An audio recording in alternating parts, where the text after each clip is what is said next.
पूछरी के लौठा जी भगवान के सका हैं। ये यहाँ परिक्रमा की हाजिरी भरते हैं। जब भगवान द्वारका गए हैं तो इनको यहाँ बैठा के गए हैं। यहाँ जो भी भक्त आते हैं परिक्रमा करने के लिए उनकी हाजिरी भरते हैं। गिरवर के लिकट पड़े आनोर जति प्रा हैं। मंदिर बड़े विशाल ताल बने अनेक। यहाँ पर ब्रजवासी नहावत भांत भांत लंगोटा हैं। गौरी शंकर चकत भये इस ब्रज की छवि बरनत को। भूम रमणी को खेलो नंद जी को अदौटा है। गिरवर के बगल बैठा एक पूछरी का लौठा है।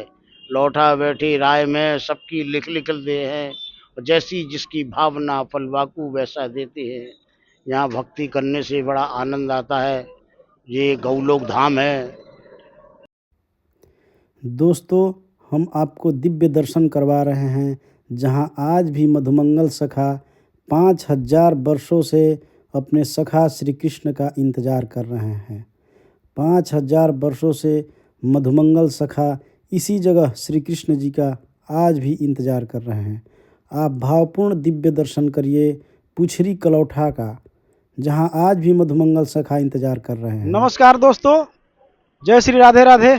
आपका स्वागत है हमारे चैनल धर्म सांसद लाइव टीवी पर। हम लोग अभी वृंदावन की यात्रा में गोवर्धन जी पहुंच रहे हैं और हम लोग अभी हैं श्री मंदिर पूछरी कलौठा में। और आइए यहाँ के जो गुरु जी हैं, गुरु जी से मिलते हैं और उनसे धर्म के विषय में बातें करते हैं, आपको उनके दर्शन कराते हैं और उनके आशीर्वचन सुना। नमस्कार दोस्तों, जय श्री राधे राधे। वृंदावन की इस यात्रा में हम लोग गोवर्धन मार्ग परिक्रमा मार्ग में हैं।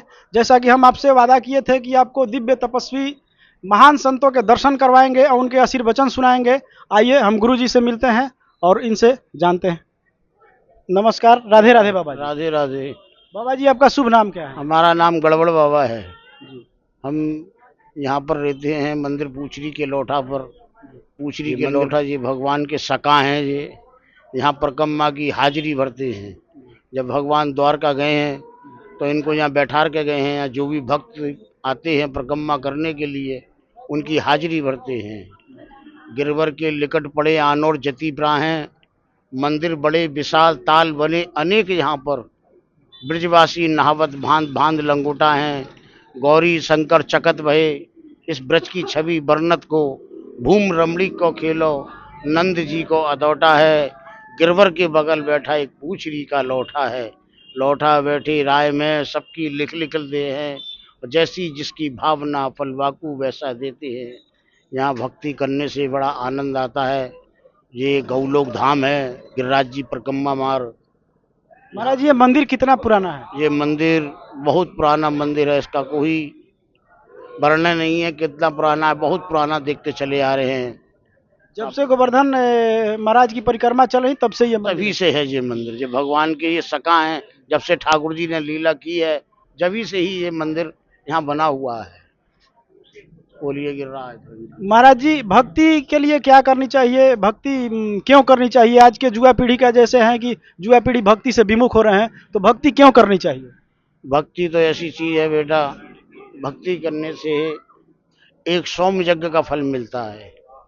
भगवान की भक्ति करोगे उतना ही आनंद आता है जितना कि इतना ग्रस्त में आनंद नहीं है जितना भक्त में आनंद है। और भक्ति ही करना चाहिए आप लोगों को। मेरा यही कहना है, भगवान आपको भक्ति सिखाए। महाराज जी, जैसे कि यहाँ हम लोग ब्रज में घूम रहे हैं, कई साधु संतों से का दर्शन कर रहे हैं, आशीर्वचन सुने। कुछ लोग नाम जप के लिए कहते हैं।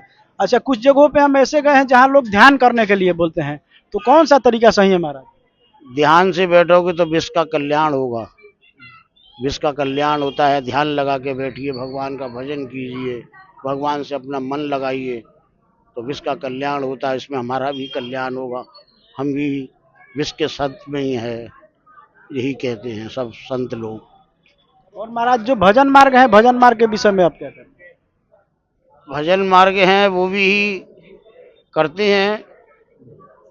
अपना अपना तपस्या है। कोई किसी प्रकार से करते हैं, कोई किसी प्रकार से करते हैं। महाराज, जो आज की युवा पीढ़ी है, बहुत सारे युवा है जो टेंशन और डिप्रेशन का शिकार हैं, बहुत सारे युवा आत्महत्या भी कर रहे हैं, तो उनको क्या मार्गदर्शन करना चाहेंगे?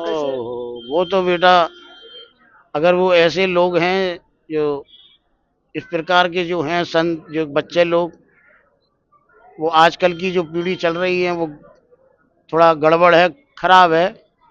परंतु आजकल की पीढ़ी को थोड़ा बहुत संत लोगों में बैठ के शिक्षा ज्ञान लेना चाहिए, जिससे कि उनको गलत चलने का रास्ता नहीं मिले। ऐसा थोड़ा संत लोगों में भी बैठना चाहिए, परंतु वो लोग, उनका ध्यान नहीं है इधर।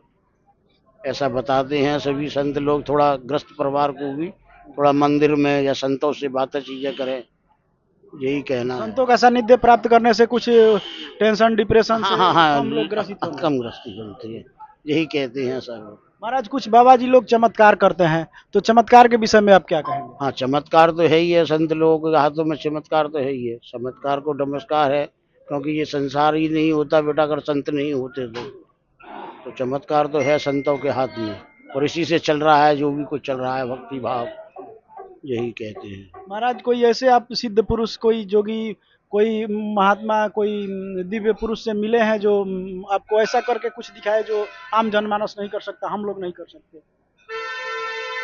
आप लोग तो नहीं कर सकते हो, ये तो संत लोग ही कर सकते हैं, जो कि दिखाई नहीं देते हैं, वो संतों को ही नजर आते हैं। महाराज जीवन का कुछ अनुभव बताइए जो लगा कि हो कि मैंने ये तो चमत्कार हो गया, प्रभु की कृपा हो गया, कुछ ऐसा अनुभव बताइए। सबसे पहले तो बेटा अपने मन को साधना है। मन को साध कर रहोगे तो आप लोग सब कुछ देख सकते हो। अगर तुम्हारा मन ही चंचल है तो कुछ नहीं देख सकते हो। जय जय, यही कहते हैं, सकता है यही कहते हैं सब। जय जय। थोड़ा अब आरती का समय हो रहा है भगवान का। बस एक लाइन में और बाबा जी ये बता दीजिए कि हमारे जो दर्शक हैं, हमारे जितने भी लोग हैं, उनको आप क्या संदेश देना चाहेंगे? हमारे जितने भी यहाँ दर्शनीय लोग आते हैं सबको हम तो कहते हैं, हे भगवान सबको सुख शांति रहे और सब अपने आनंद मंगल में रहें, कोई इन पे संकट विपदा का घड़ी नहीं पड़े। भगवान से यही